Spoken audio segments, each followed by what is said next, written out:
Hello అండి, welcome to my channel. మన ఛానల్లో ఈరోజు ఏం చేస్తున్నానంటే నిల్వ ఉండే పచ్చడి, మామిడికాయ పచ్చడి ఎలా చేసుకోవాలో చూద్దామా? అయితే రండి మన ఛానల్లోకి. ఫస్ట్ టైం చూసిన వాళ్ళు నా ఛానల్కి సబ్స్క్రైబ్ చేసుకోండి, బెల్ బటన్ నొక్కండి, లైక్ చేయండి, షేర్ చేయండి.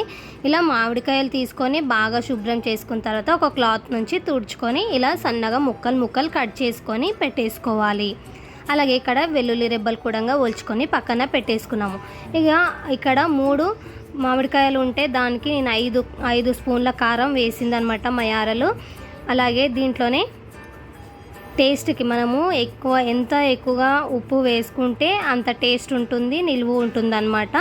అలాగే కొంచెం చిటికెడంతా ఒక స్పూన్ అనమాట, చిన్న స్పూన్ తోటి పసుపు వేసుకొని ఒకసారి బాగా కలుపుకోవాలన్నమాట.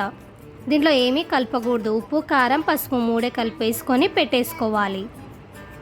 ఇప్పుడు ఒక పెంక పైన ఆవాలు జీలకర్ర వేయించుకోవాలి. కొంచెము ఎక్కువగానే జీలకర్ర వేయించుకొని ఇప్పుడు ఒక గిన్నెలోకి ట్రాన్స్ఫర్ చేసుకున్న తర్వాత మిక్సీ జార్లోకి వేసేసుకొని పౌడర్ లాగా చేసుకోవాలి. ఇప్పుడు ఈ పౌడర్ అనేది ముక్కలకి వేసేసుకొని బాగా కలుపుకొని చక్కగా లోపటి నుంచి కలుపుకొని పక్కన పెట్టేసుకోండి. ఇప్పుడు కడాయిలోకి ఆయిల్ వేసుకుందాము. ఆయిల్ ఎంత ఎక్కువ ఉంటే అంత మంచిది, నిలువ ఉంటుందన్నమాట. ఆవాలు జీలకర్ర వేసుకున్న తర్వాత వెల్లుల్లి రెబ్బలు వేసుకోవాలి.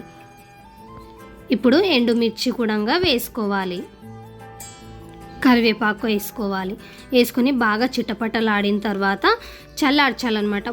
ఆయిల్ మొత్తం చల్లారిన తర్వాతనే దాంట్లో వేసుకున్న తర్వాత కిందికి మీదికి బాగా కలుపుకోవాలన్నమాట. చూడండి ఆయిల్ ఎంత మంచిగా అనిపిస్తుందో దీంట్లో వేసిన తర్వాత, అంతే టేస్ట్ ఉంటుంది. కానీ వేడిది వేసుకుంటే అసలు టేస్ట్ కనిపించదన్నమాట మనకి. వేడి అన్నంలోకి కానీ చాలా బాగుంటుంది. ఒక్కసారి ఇలా ట్రై చేసి చూడండి, ఎలా వచ్చిందనేది కామెంట్ చేయండి.